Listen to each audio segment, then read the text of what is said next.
Nature care फर्टिलायझरच्या माध्यमातून जमिनीचे आरोग्य आणि संतुलित पीक पोषण या चर्चासत्राचा दुसरा भाग सादर करणार आहोत.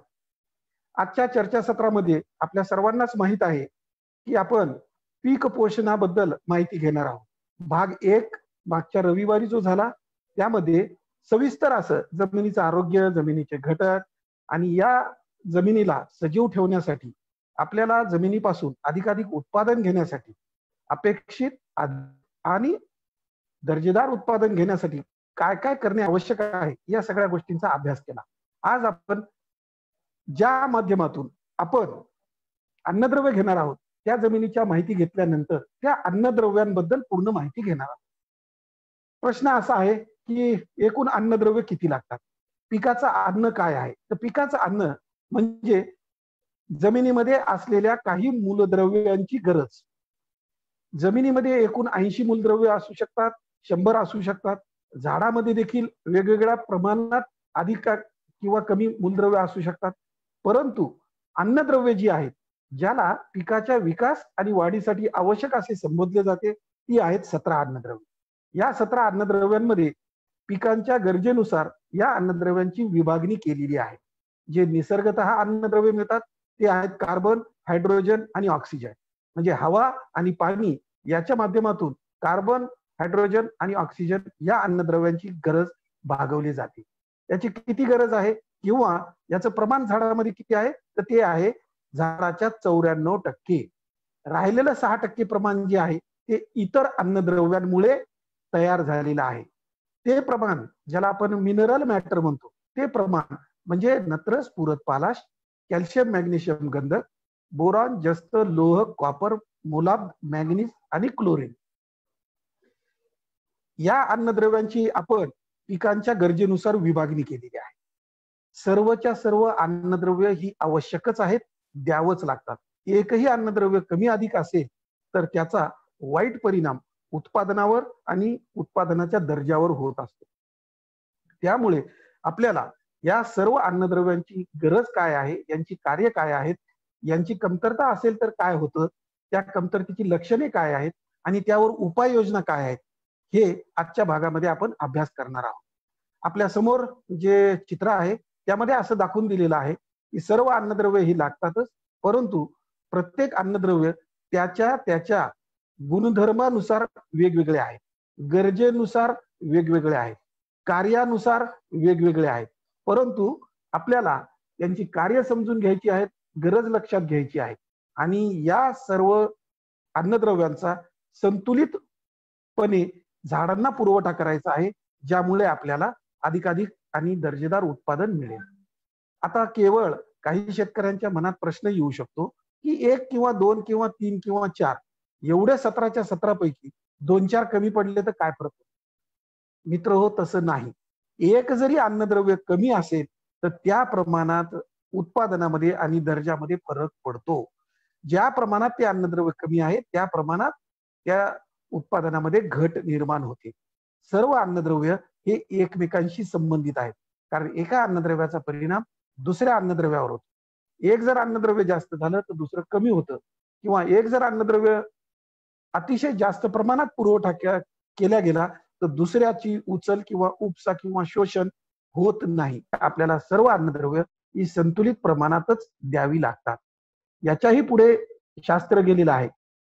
एकमेकांचं प्रमाण किती असावं, कॅल्शियम, पोटॅशियम किती असावं, फेरस, फॉस्फरस किती असावं, बोरॉन, नायट्रोजन किती असावं, याचे गुणवत्ता रेशो तयार झालेले आहेत. मग या शास्त्राचा अभ्यास विशेषतः जे नगदी पीक आहेत त्या बाबतीत शेतकरी करतात. परंतु आपण सगळ्यात पहिल्यांदा हे लक्षात घेतलं पाहिजे की सर्व अन्नद्रव्य एकमेकांशी संबंधित आहेत. आता यांची गरज जर तुम्ही म्हणाल, यांची गरज किती आहे?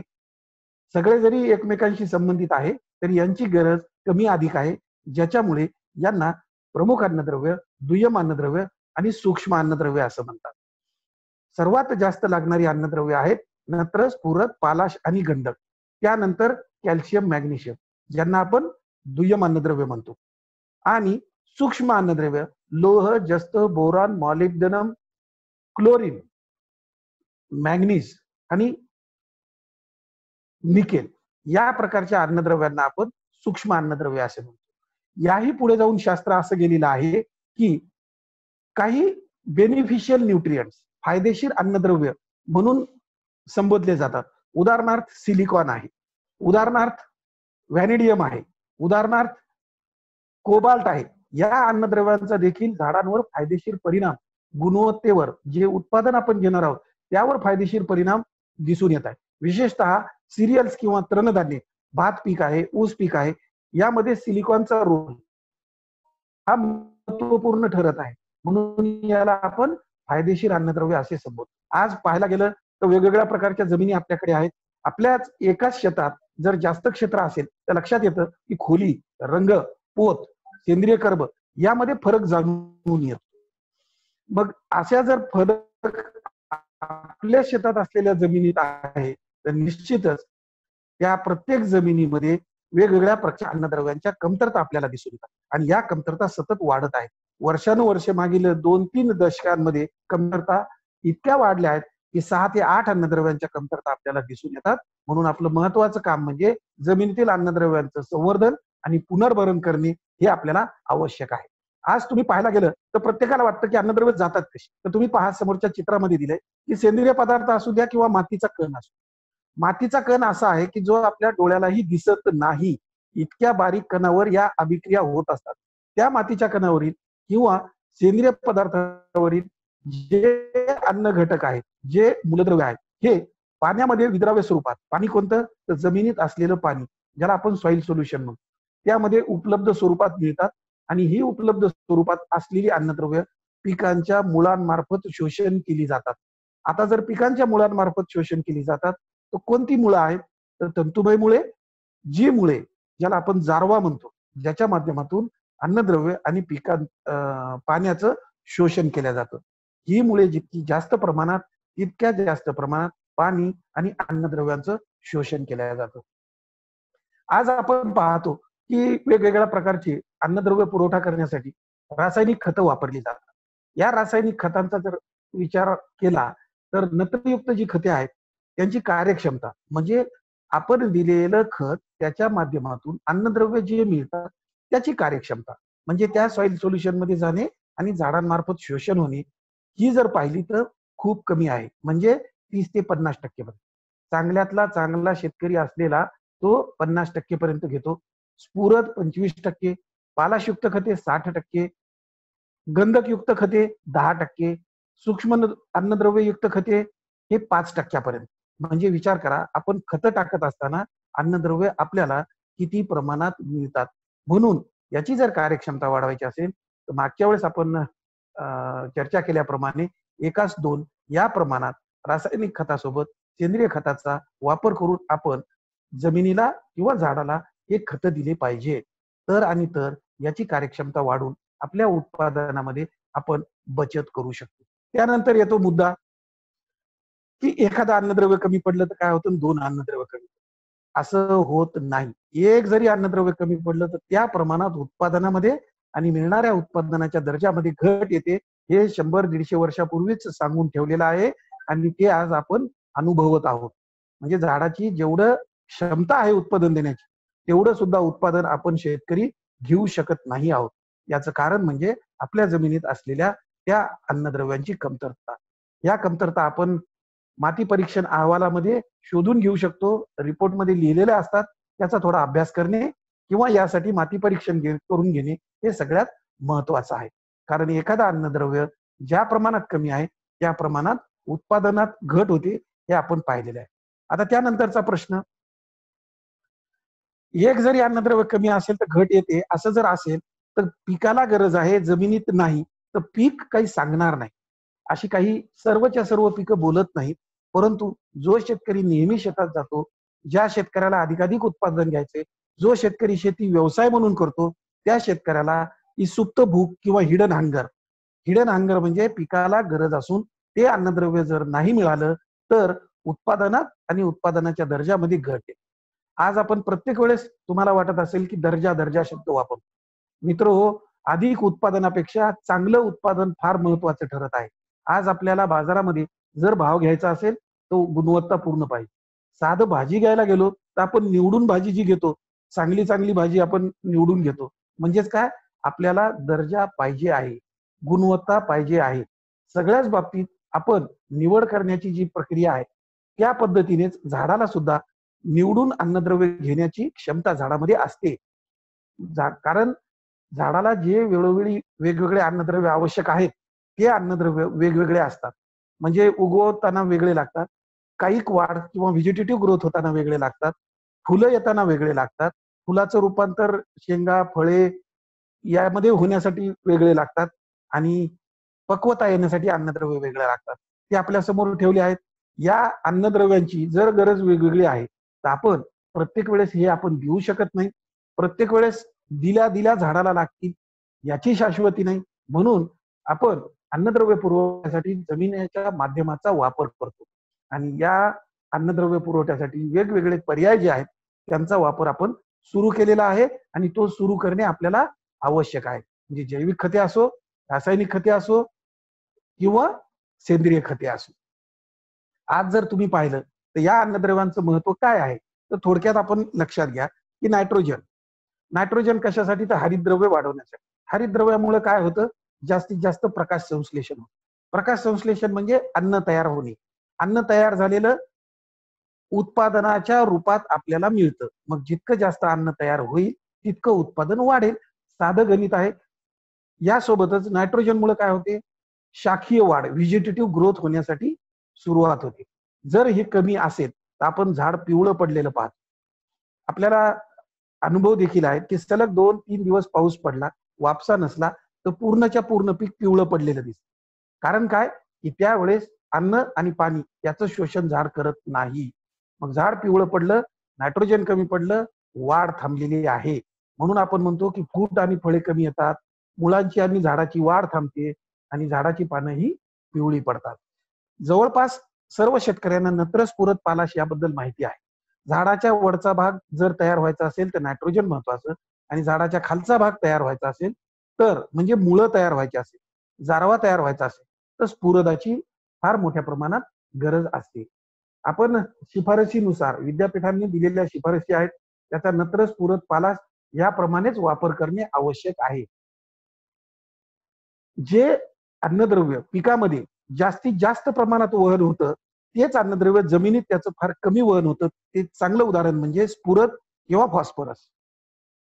या फॉस्फरसमुळे रोगप्रतिकारक क्षमता देखील झाडांमध्ये वाढते आणि नैसर्गिकरित्या फळे पिकणे किंवा शेंगा किंवा कुठलेही जे उत्पादन आहे ते पिकण्यासाठी मदत होते.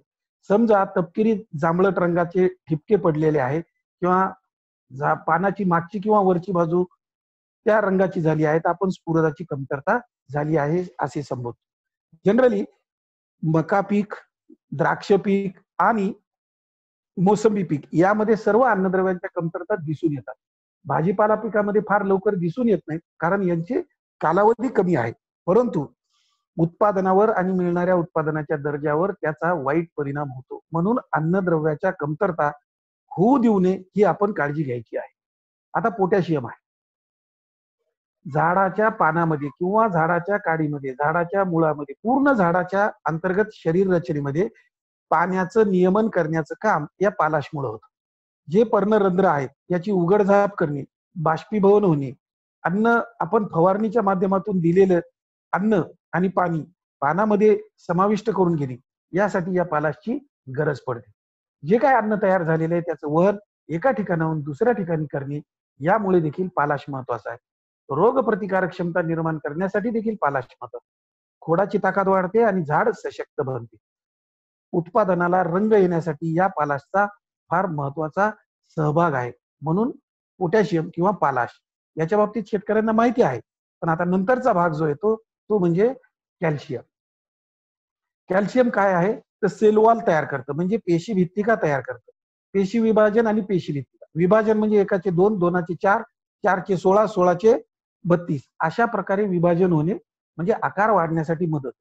कोणत्याही फळाला कव्हर तयार करण्यासाठी कॅल्शियमची खूप मोठी गरज आहे. शेंडा चालू राहण्यासाठी कॅल्शियमची गरज आहे. मुळांची वाढ चालू राहण्यासाठी कॅल्शियमची गरज आहे. दिलेलं नायट्रोजन शोषण करणे आणि त्याचं योग्य पद्धतीनं वापर करण्यासाठी कॅल्शियमची गरज आहे.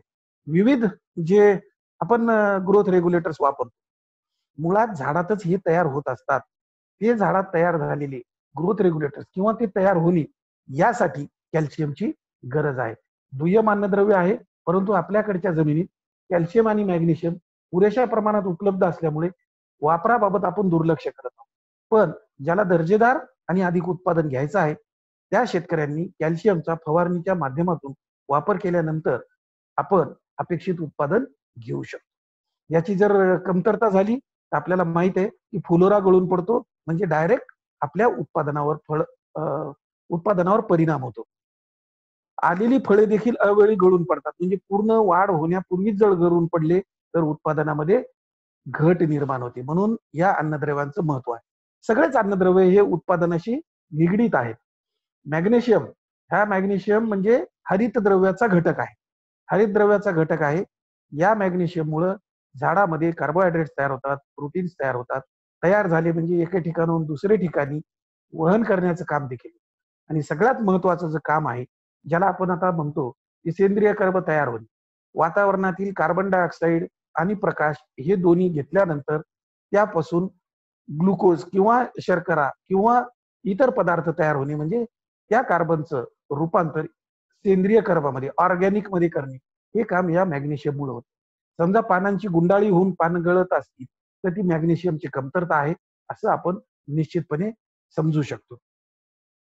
त्यानंतर येतं गंधक. गंधक देखील खूप महत्वाचा आहे, ज्याला 2000 पासून आपण पाहत आहोत की मुख्य अन्नद्रव्य म्हणून मान्यता मिळाली. कारण याचं काम काय आहे, नावावरच लक्षात येईल. गंध ज्याच्यापासून मिळतो तो गंधक. म्हणजे ज्या रसायनामुळे कांदा, मोहरी, लसणाचा वास आहे, त्याची चव आहे, त्या रसायनाचा हा घटक आहे. त्यामुळे गंधकाची गरज ही गुणवत्तेसाठी आहे. मिरचीमध्ये तिखटपणा जर पाहिजे असेल तर गंधकाची गरज आहे. आणि गंधकाचं वैशिष्ट्यपूर्ण काम म्हणजे पिकाच्या खराब झालेल्या पेशी हे दुरुस्त करण्याचं काम गंधक करतं. तसेच जे काही क्लोरोफिल तयार होणार आहे, ते क्लोरोफिल तयार होण्याची जी अभिक्रिया आहे, जैव रासायनिक अभिक्रिया, त्याला संप्रेरक जो लागतो, ते संप्रेरक म्हणून काम हे गंधक करतं. आता अन्न पदार्थाची वाहतूक जर झाली नाही तर आपल्याकडे गंधकाची कमतरता आहे, असं आपण म्हणू शकतो.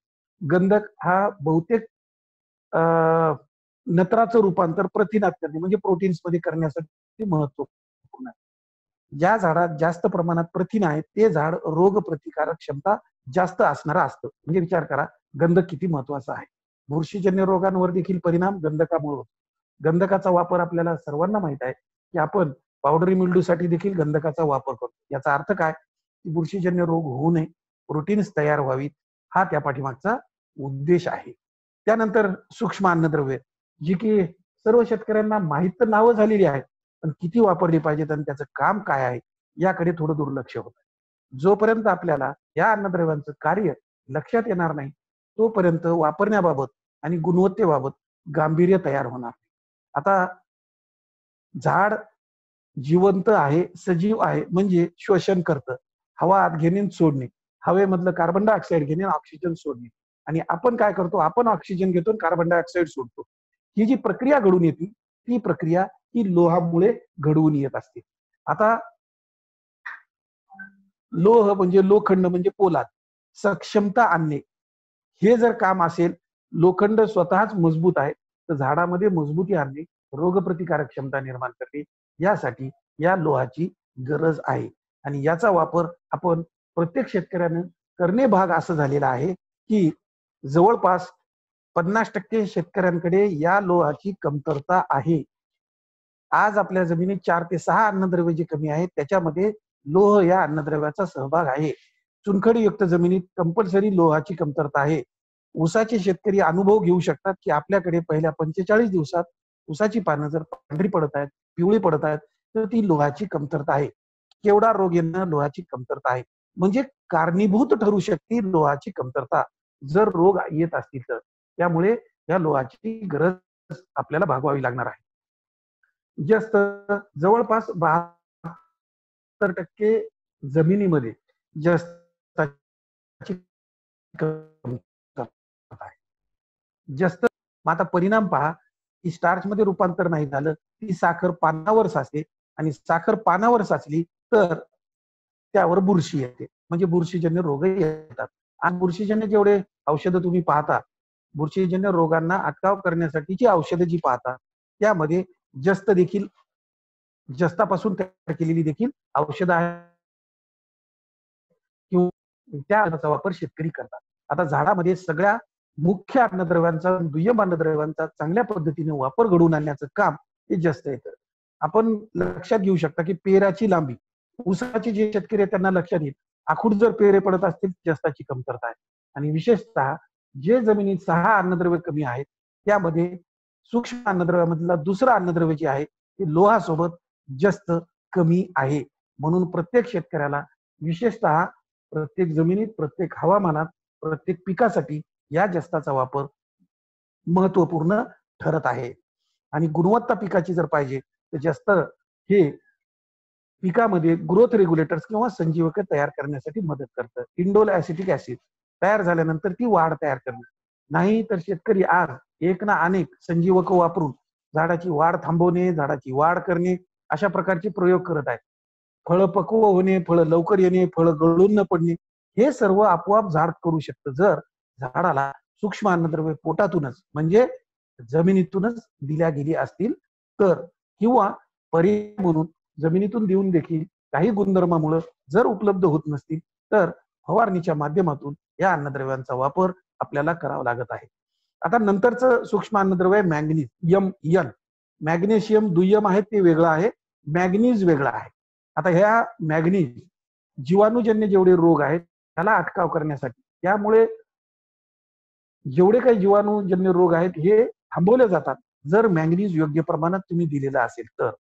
हे देखील दुर्लक्षित आहे, पण आपल्याकडच्या 13% जमिनीमध्ये मॅंगनीजची कमतरता आहे. ती मॅंगनीज आपल्याला आज वापरावं लागत आहे.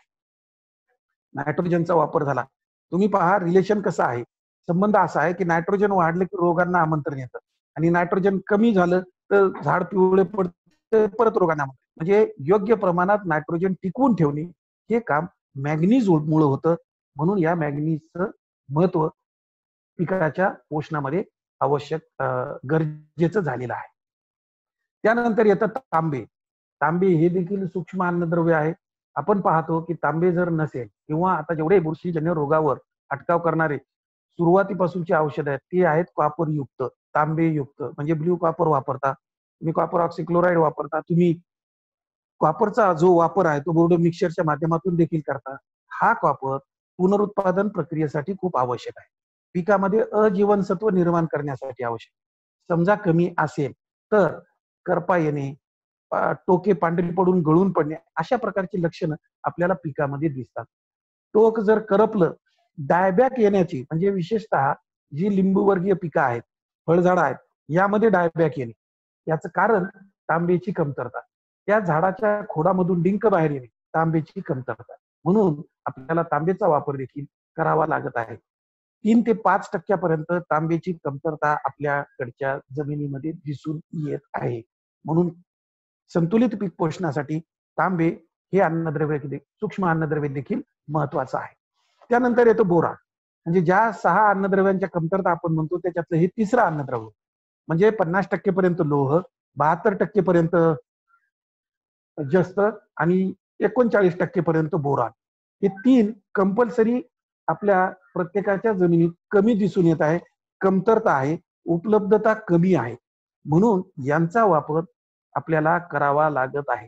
कारण कॉपर, कॅल्शियम आणि बोरॉन हे दोन्ही इमोबाईल आहेत, सतत पिकाला लागत असतात.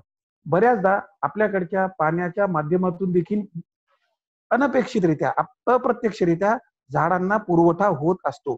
आपल्याला ते लक्षात येत नाही. आपल्याकडच्या पाण्यामध्ये देखील बोरॉन असू शकतं, मग झाडाची गरज भागते ते लक्षात येत नाही. परंतु समजा जर कमी असेल, गुणवत्ता जर कमी येत असेल तर बोरॉनची कमतरता आहे. कुठलाही आकार बदलणे, तडकणे, फुटणे, क्रॅक जाणे, कडक होणे, रफ होणे, जे काही डोळ्याला चांगलं वाटत नाही ते होणे म्हणजे बोरॉनची कमतरता. हे एक असं अन्नद्रव्य आहे की झाडाच्या मुळापासून झाडाच्या प्रत्येक अवयवावर कमतरता दाखवून देतं. फळामध्ये गोडी आणण्याचं काम बोरॉनमुळे होतं. वनस्पतीला दिलेलं कॅल्शियम, पोटॅशियम, मॅग्नेशियम हे संतुलित प्रमाणात काम करत राहण्यासाठी बोरॉन आवश्यक आहे. यासोबतच किडींना दूर ठेवण्यासाठी देखील बोरानची मदत होते. हे लक्षात न येणारा भाग आहे, पण हा महत्वपूर्ण आहे. आपण इथून पुढे पाहणार आहोत की कोणत्या अन्नद्रव्यामुळे कोणत्या रोगावर आपल्याला परिणाम योग्य दिसून येऊ शकतो. त्यासाठी संतुलित पीक पोषण आवश्यक आहे. शेंड्याकडचा भाग मुळाचा असो किंवा पानाचा शेंडा असो, याकडचा भाग जर थांबला, वाढ होत नसेल, कोंब जळत असेल, तर ती बोरॉनची कमतरता आहे.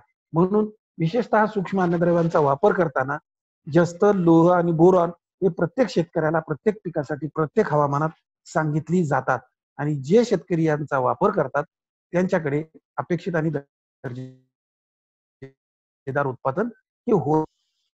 नंतर जे अतिशय दुर्गंधीची फार गरज पडत नाही ते म्हणजे मॉलिब्डेनम. हवेतील नत्र स्थिरीकरण करून पिकाला नायट्रेट स्वरूपात मिळवून देणे, म्हणजे उपलब्ध स्वरूपात मिळवून देणे, याचं काम या मॉलिब्डेनम मुळे होतं. ज्या पिकांच्या मुळावर गाठी आहेत त्यासाठी मॉलिब्डेनम अत्यंत महत्वाचा आहे. म्हणजे कडधान्य पिकाला मॉलिब्डेनमची गरज ही जास्त आहे, कारण हवेतील नत्र स्थिरीकरण करणारे जीवाणू या मुळांच्या गाठीत असतात. जर याची कमतरता असेल तर नायट्रोजन मेटाबॉलिझम जे आहे हे बिघडतं आणि कीड आणि रोगांना आमंत्रण त्या ठिकाणी सुरू होतं. म्हणून मोलाब्द देखील तितकंच महत्वाचं आहे जितकं इतर सर्व अन्नद्रव्य महत्वाचे आहेत. आता ही अन्नद्रव्यांची कमतरता ओळखावी कशी? टोकाकडील भाग असेल तर आपण कॅल्शियम आणि बोरॉनची कमतरता आपल्याला समोरच्या चित्रामध्ये दाखवलेला आहे. जी नुकतेच मॅच्युअर झालेली किंवा नवीन पानं आहेत त्यामध्ये आपण कॉपर, गंधक, लोह आणि मॅंगनीज याची कमतरता पाहू शकतो. जे थोड्याफार प्रमाणात परिपक्व होत आलेले आहेत त्यामध्ये आपल्याला जस्ताची कमतरता दिसते आणि जी जुनं पानं आहेत त्यामध्ये आपल्याला नत्र, स्फुरद, पालाश, मॅग्नेशियम आणि मोलाब या अन्नद्रव्यांची कमतरता दिसते. म्हणजे कमतरता म्हणजे लक्षात घ्या की खालच्या पानात का आहे तर हे मोबाईल आहे. जर झाडाला वरच्या पानात आवश्यक असतील, शेंड्याकडे आवश्यक असतील, तर खालच्या पानातली अन्नद्रव्ये वरच्या पानात जातात आणि तिथं काम करतात. मग खालच्या पानात कमी पडल्यामुळे तिथं लक्षणे दिसतात. तसं कॅल्शियम आणि बोरॉन हे कुठेही झाडाला उपलब्ध असलेले झाडाच्या झाडात अंतर्गत फिरत नाहीत. म्हणून सतत पुरवठा करणे आवश्यक असतं. ज्या ज्या झाडाचा शेंडा चालू ठेवायचा आहे, फळ झाडांचा शेंडा चालू ठेवायचा आहे, बहार आणायचा आहे, त्या त्या ठिकाणी आपल्याला कॅल्शियम आणि बोरॉनचा वापर करावा लागत आहे. आता आपण पाहिले सगळ्या अन्नद्रव्यांचा रोल आणि त्यांची कमतरता. प्रॅक्टिसनं आपण जो शेतकरी रोज शेतात जातो त्याला लक्षात येतं. झाडं बोलतात आपल्याशी की काय कमी आहे. परंतु नत्र, स्फुरद, पालाश यांच्या ज्या आपण शिफारसी विद्यापीठाच्या माध्यमातून विविध शास्त्रज्ञांनी सांगितलेल्या आपल्याकडे आहेत त्यांचा तो वापर प्रत्येक पिकासाठी करायचाच आहे. परंतु एक नवीन गोष्ट की दुय्यम अन्नद्रव्यांचा देखील वापर आपण सुरू करणं आवश्यक झालेलं आहे. कारण संतुलित पीक पोषण व्हायचं असेल तर केवळ नत्र, स्फुरद, पालाश देऊन होणार नाही.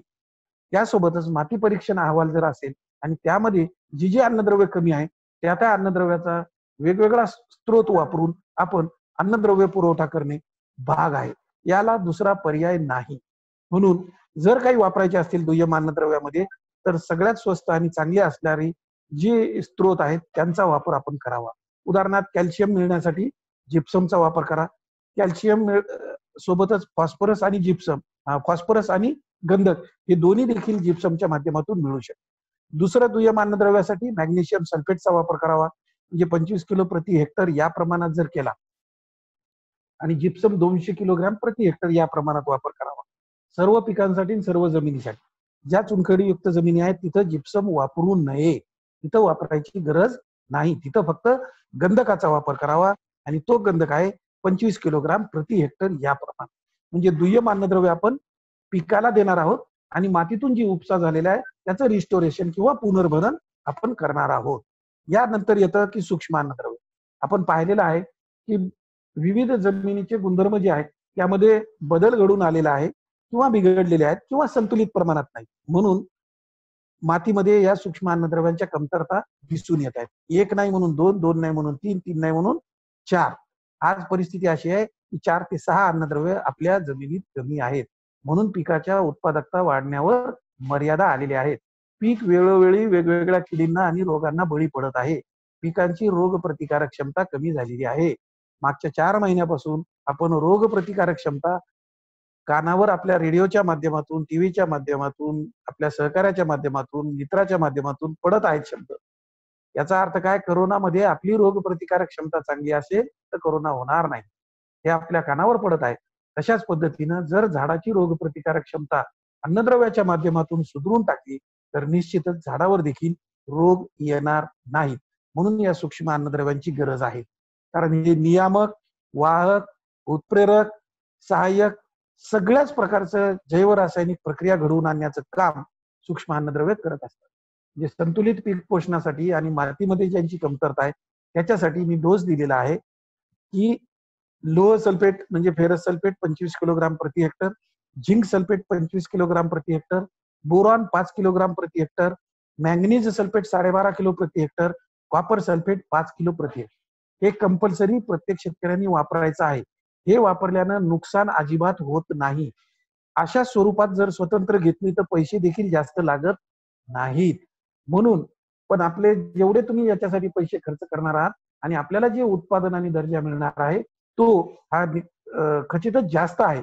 म्हणून हा खर्च तुम्हाला खूप करावा लागणार नाही. स्ट्रेट फर्टिलायझर्स म्हणून मिळतात, याचा वापर आपण करू शकतो. बाजारात उपलब्ध आहेत.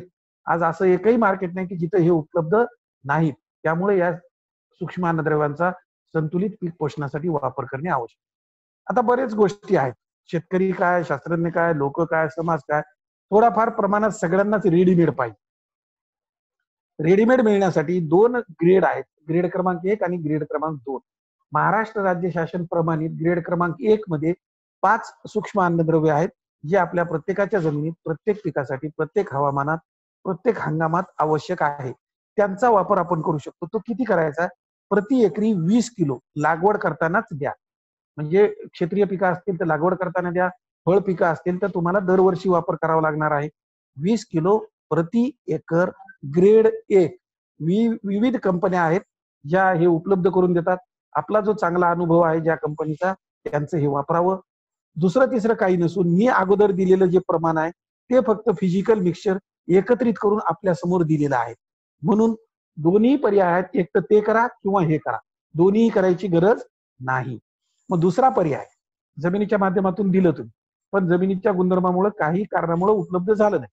बरं, ही वाया जात नाही. आता नाही लागू पडली तर पुढच्या हंगामात नाही तर पुढच्या वर्षी, कारण ते जमिनीतच तशाच प्रकारची स्थिर झालेली असतात. आज नाही उद्या जमिनीच्या गुणधर्मात सुधारणा झाल्यानंतर ती मिळतील. आता दुसरा भाग जो येतो तो भाग म्हणजे ग्रेड 2. हे देखील राज्य शासन प्रमाणित ग्रेड 2 आहे. यामध्ये 6 सूक्ष्म अन्नद्रव्य आहेत.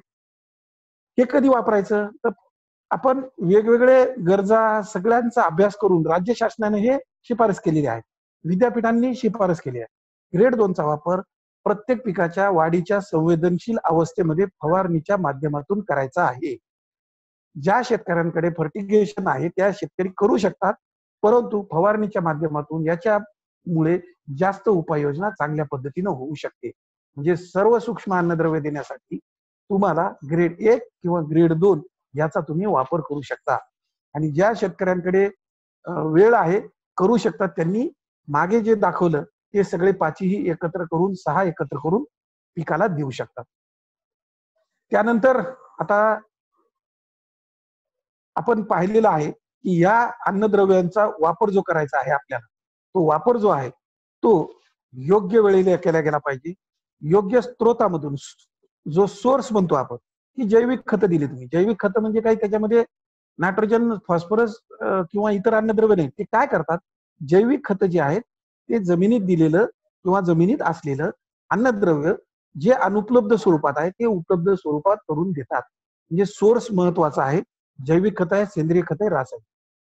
प्रमाण, राईट रेट म्हणजे किती प्रमाण असावं हा देखील एक महत्वाचा भाग आहे. तर ज्या प्रमाणात आपण खत देणार आहोत ते प्रमाण योग्य असलं पाहिजे, संतुलित असलं पाहिजे, तरच आपल्याला रिझल्ट मिळतील. नाहीतर एखादं जास्त होईल, एखादं कमी होईल, परिणाम उत्पादनावर आणि उत्पादनाच्या दर्जा होईल. त्यानंतर येतो वेळ. जसं आता मी सांगितलं तुम्हाला की लागवड करताना त्याचं महत्व ते आहे. मुळांची वाढ सुरू होण्यापासून पीक काढणीपर्यंत आपल्याला याची गरज जर असेल तर पीक लागवडीनंतर 8 दिवसानं 15 दिवसानं आपल्याला सोयीचं असेल, आपल्याला वेळ असेल, अशा वेळेला नाही पाहिजे. पिकाच्या आवश्यक वेळेला दिल्या गेलं पाहिजे.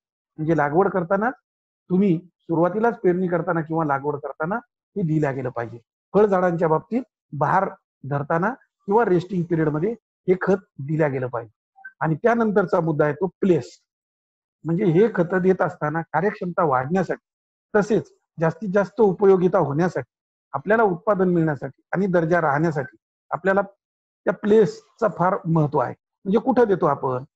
झाडापासून 3 मीटरवर दिलं उपयोग होणार आहे का? झाडाला फक्त मेहनत लागणार आहे. झाडापासून 1 ते 1.5 झाडाच्या वाढीच्या प्रकारानुसार 1 ते 1.5 फूट अंतरावर ही खतं रिंगण पद्धतीनं, चौकोन पद्धतीनं, ड्रीपच्या खाली अशा ठिकाणीच दिल्या गेली पाहिजे. तर त्याचा जास्तीत जास्त वापर होईल. म्हणजे योग्य प्रमाणात, योग्य स्रोतामधून, योग्य वेळेला आणि योग्य ठिकाणी या अन्नद्रव्यांचा जर वापर केला तर निश्चितच आपण अपेक्षित, अधिक आणि दर्जेदार उत्पादन मिळवू शकतो. म्हणून संतुलित पीक पोषण हा सगळ्यात महत्वाचा भाग आज पिकाच्या पोषणामध्ये किंवा पिकाच्या उत्पादनामध्ये ठरत आहे. कारण या पोषणामुळेच आहार हेच औषध, हे तर शब्द आपण ऐकलेले आहे. म्हणजे पोषण हेच औषध होऊ शकतं. कारण जर तुम्हाला 10 ग्राम वापर लागत असेल पोषणासाठी आणि बुरशीजन्य रोग म्हणून वापरायचा असेल तर तुम्हाला ते 1000 ग्राम लागेल. म्हणजे विचार करा, खर्च जास्त होणार आहे. जर झाडामध्येच 10 ग्राम गेलेला असेल तर तुम्हाला 1000 ग्राम वापरायची गरज पडणार आहे. 100 पट जास्त बुरशीनाशक म्हणून त्या अन्नद्रव्याचा वापर करावा लागतो.